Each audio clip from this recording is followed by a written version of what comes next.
In this video, I want to talk about 5 mindset shifts that can take you from where you are now to the next version of yourself. I believe that the higher quality your thinking is, the higher quality your life is. And that's why I like building up my toolbox with thinking tools and mindset shifts like the one in this video that improve my life. Number 1, think of your decisions as bets. If you've watched the movie Everything Everywhere All at Once or The Matrix, you know about the concept of multiverses. And even if you haven't watched those movies, you probably know about that concept. So there's a multiverse where you studied a different degree, you fell in love with a different person, you kept your side part, MySpace hung around, and you're still worried about your top 8. And the better way to think about your decisions is that you're making a bet on a potential multiverse. To use this mindset, firstly, you want to know what it is that you want to win. So for example, a day job that feels flowy and easy. You might bet on starting an Etsy business being the best way to get that win. And you can decide on the odds. So you might be like, well, I think there's a 65% chance that that's going to get me where I want to go. Based on how much I love crafting, how much I love reading business books, how much I love creating things for people, that still leaves a 35% chance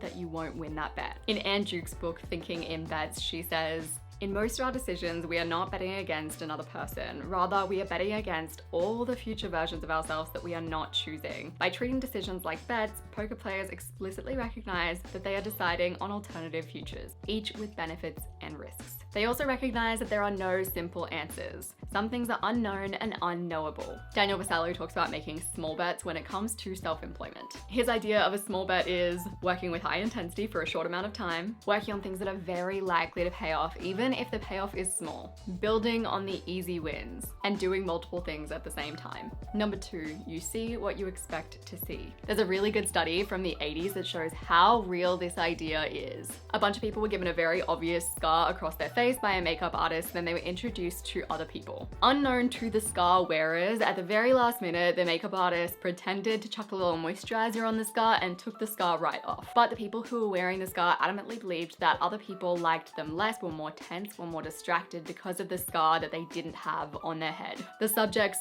saw what they expected to see. And this can go one step further with behavioral confirmation. So if you go into an environment thinking that people are going to be rude, you might wear a certain facial expression, ask certain questions, act in a certain way that actually brings about that behavior more. This can apply to your life in so many ways outside of interactions with other people. If you go into your goal of exercising with the expectation that when you exercise, it's going to feel like you are dying, your expectations are likely to be met. If you do a launch in your business but you don't expect it to do well, behavioral confirmation might come into play and you might act in ways that cause your launch not to do that well. So using that exercise scenario, here's something that you could do to make this work in your favor. Ask yourself, what else might I expect from exercise? Actually start Googling the effects of exercise. Start looking up Reddit threads of what do you enjoy about exercise? How does exercise feel to other people? Then start evidence journaling. And I talked about this more in my video on 9 journaling techniques to change your brain. Does your mood feel better when you exercise? How do your energy levels feel? What was the most enjoyable part of your exercise? You want to shape your expectations so that you get the most out of your habits and your life. Number 3, find strategies that fit you particularly well. I really like the Pomodoro technique. It works really well for me, but that wasn't always the case. And that's because I used to treat it really rigidly and I'd be like, okay, I need to do 25 minutes on, 5 minutes off. Let's get to it. And if I broke the chain, I'd be like, oh no,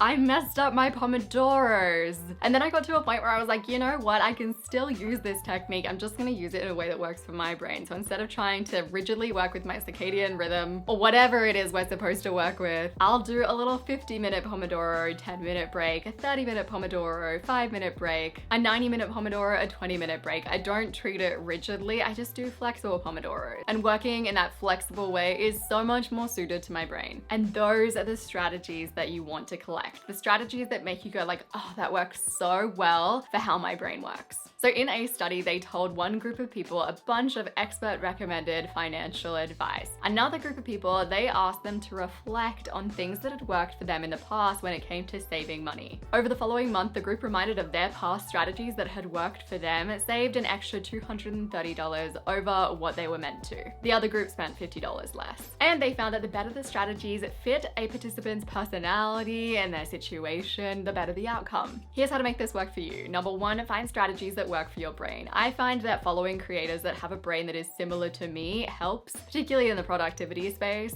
and do the same for fitness, finance, business, whatever it is that you want to work on. Then make your own customizations. So you could Pomodoro for 10 minutes on, 10 minutes off all day. If you think that's what's going to work the best for your brain, try it. The best strategy or technique is always the one that you are going to use and the one that resonates the most with you. Number 4, resonance testing. Oliver Burkeman, the author of 4,000 Weeks, wrote about some advice that he got from a meditation teacher, John Croft. Discover what non-zero amount of the activity you are willing to do. If your aim was to meditate for 20 minutes, ask if you'd be willing to do 19. Wait for the answer. No? Okay. What about 18, 17, and so on? It seems like it would be too simple to work, but I can report that it really does. So next time you go to approach a new goal, a new habit, a new routine, instead of rigidly approaching it by like, I'm gonna do this 5 days a week for an hour every single day, as we tend to do, have a more self-compassionate approach by resonance testing. In The Joy Choice by Michelle Seeger, she talks about a gym that tracked new members' attendance rates to see what kind of attendance rates would lead to a longer term retention. So one group, obviously we all know these people, we may have been these people, kicked off on New Year's and they went to the gym 4 to 5 times a week. They were very, very dedicated. Then there was another bunch of people, and those people kicked off and they'd start by going 1, maybe 2 times a week. The longest retention rates were in the second group. It's a single case study, but it makes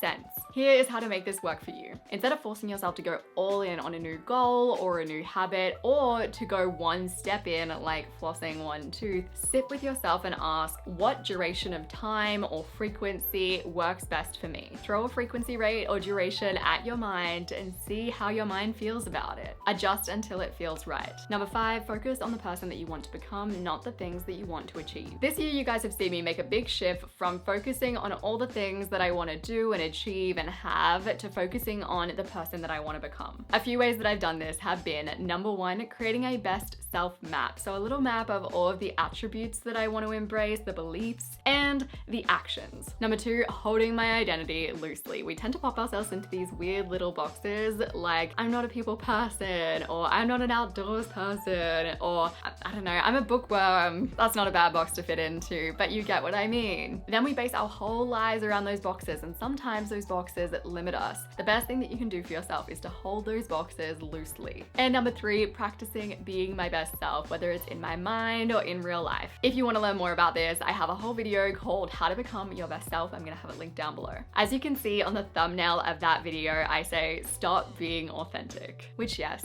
it was a little bit clickbaity. I know what I'm doing, and I think it worked pretty well. Sometimes we get so focused on being authentic that we actually limit ourselves. The definition of authenticity is this, which is really vague, and it leads people to react like this. So I started using this definition from the book You Are Not Your Brain. Living according to your true self, swap true self for authentic self, means seeing yourself for who you really are based on your sincere striving to embody the values and achieve the goals that you truly believe in. It includes approaching yourself, your true emotions and needs from a loving, caring, nurturing perspective that's consistent with how your inner guide sees you. Your authentic self is the self that you strive to be. I find it really helpful to see my authentic self as the person that I strive to be every day, rather than what feels natural. I'm testing out doing a bookend, which is a concept that I copied from the Simplify podcast. And in the bookend, I recommend 3 books that are relevant to the content of today's video. They're always bangers, and if you like this section, let me know. If you have another name for the section, so I'm not straight up copying Simplify, let me know. Number 1, Punished by Rewards by Alfie Kohn. One of the key lines that stood out to me is, rewards simply do not work to promote lasting behavior change to enhance performance. In fact, they often make things worse. Number 2, Why Greatness Cannot Be Planned by Kenneth O. Stanley. So this is written by guys that create AI programs, and the whole premise of the book is based off of a robot that they created. When they gave the robot a goal to get out of a maze, it couldn't get out of the maze. When they just let the robot explore, it got out of the maze every single time. This is a weird book for me to pick because obviously I love a goal, but a lot of it resonated with me, would highly recommend. Number 3, Dating Without Fear. This is where I found the case study around people who had scars. I've actually never had dating anxiety, but I just thought it'd be an interesting book to read, and it was. Read this book if you think a little too much about how you are perceived at times. If you liked this video, you might like my video on 7 mental habits to change your brain. That's going to be linked on the screen as well as down below. I appreciate you so much, and I'll see you soon.